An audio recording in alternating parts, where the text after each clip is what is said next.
depression, suicide. I don't know if it's a pandemic, it's an endemic, especially with young men in North America. It's real. Yeah. And with the isolation of social media and the swipe left, swipe right, and being an outlier and disconnected and not having that passion and that purpose that's a driving force or an anchor, or not having the ability to be a leader or be led, or the community and an idea that can drive and be the fuel for you, whether it's digging a well or fighting for the forgotten, is a real serious problem. And I want to hear what you have to say to that. And I'm not excluding women. I just know as a man that I see it. Look, I have a lot of guests on this podcast, whether they're speakers, sociologists, anthropologists, physicians, marketers. I hear it from all different realms, all different industries, all different disciplines. It's tough out there. Can you just talk about that a little bit? Yeah. So I would say, I feel like this has been coming up more and more and more over recent years, but I feel like part of my responsibility as a nonprofit founder, an executive director, or having opportunities like this to go on a podcast, or the sacred opportunity to stand on a stage and have people listen to my story. I hope me sharing, whether it's raw or real and being vulnerable, hopefully they don't want to be anywhere else for that 45 minutes or that hour, except hearing the story that hopefully can inject just some hope, some love, some compassion, and some practical takeaways. The reason I share that is I think I hear from both women and men, like a little bit of my story. It's a bit of an anomaly or a big contradiction, right? Here's a guy that punches people for a living. The Viking. Yeah. The Viking that's drilling wells. And that's, it's such a wild story. I get it. I am the exact opposite of who these people are that I'm called to love. And so we look like we're about as opposite as two human beings can be. Yet my story is how, especially a woman named Mama Mariamo, she stands just over 4 foot tall. She weighs at most 80 pounds. She's blind. It's called river blindness. And meanwhile, I was over in Las Vegas and she's living perhaps the simplest of all human existence. But my story is how this little woman changed this big man's life in a deep, profound way. And perhaps she can do the same for others as I share her story. So why I bring that up is whenever I shared my story of suicide, my suicide attempt, like real deal ones, I took 80, almost 3 prescription bottles of Oxycontin, a whole handle of tequila, 5 of the strongest Xanax, the strongest Xanax that they put on the market.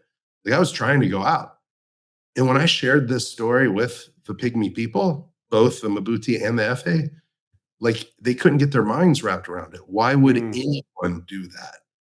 The one elder thought he heard of someone, somewhere, sometime attempted or took their life. It was almost a legend to them. It wasn't real. And so meeting me, hearing my story of actually doing it, it blew their mind. It didn't just hurt me. It would have hurt my family. It would have hurt my friends. It would have hurt my tribe, my community. Why would anyone ever do that?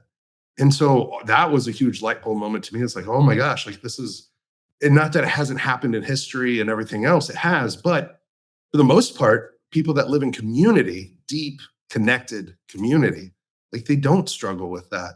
And so it is a bit of a modern day phenomenon, especially in the last few years. Since COVID in 2022, I lost 7 friends. I shared the eulogy at 3 of their funerals. Let's say 7 friends, 5 died by their hand, died by suicide. 1 died by overdose. 1 died by natural causes. And so that was a rough year. It's oh my gosh, here's my friend who's a father of 4 and has a beautiful relationship and marriage. And he didn't feel like he could reach out to me, to them. His son that's 18 years old is the one that found him. Sorry, it was his son that was 14 years old that found him and told his brother that was 18. And I was just whoa, what is happening? And so I feel like men need to know, like, hey, we're in this together. You're not alone. Like, life's not meant to be done alone.